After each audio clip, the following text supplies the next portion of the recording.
গরম যখন অতিমাত্রায় তখন লেবুর বিকল্প কী বা হতে পারে? আমরা যেহেতু নিরাপদ খাদ্য নিয়ে কাজ করি, তাই সরাসরি গাছ থেকে পেড়ে খাওয়ার মতো স্বস্তি আর কোথাও পাই না। এই গরমে শরীরকে একটু আরাম দিতে চলে গেলাম এক বড় ভাইয়ের লেবুর বাগানে। আমরা অনেকেই লেবু পানি পান করি, আবার অনেকে সকালে খালি পেটেও গরম পানিতে লেবু মিশিয়ে খাই। লেবুর উপকারিতা নিয়ে আসলে বলে শেষ করা যাবে না। শরীরে ভিটামিন সি, পটাশিয়াম, ফাইবারের যোগান দেয় এই লেবু।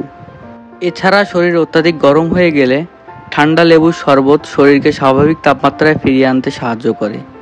সকালে খালি পেটে লেবু পানি খেলে শরীর থেকে ক্ষতিকারক টক্সিন বের হয়ে যায়। তবে এটির কিছু সাইড ইফেক্ট রয়েছে। অতিরিক্ত মাত্রায় লেবু খেলে এতে থাকা সাইট্রিক অ্যাসিড থেকে দাঁত ক্ষয়ে যাওয়ার মতো সমস্যার সৃষ্টি হয়। দাঁতের ওপর সাদা স্তর পড়ে যায়। সম্প্রতি ব্রাজিলের এক ন্যাশনাল ইনস্টিটিউট অব ডেন্টালের রিসার্চে একটি গবেষণাপত্রে বলা হয়েছে, সফট ড্রিঙ্কস খেলে দাঁতের যে সমস্যাগুলো হয়, লেবু থেকেও ঠিক একই সমস্যার সৃষ্টি হয়।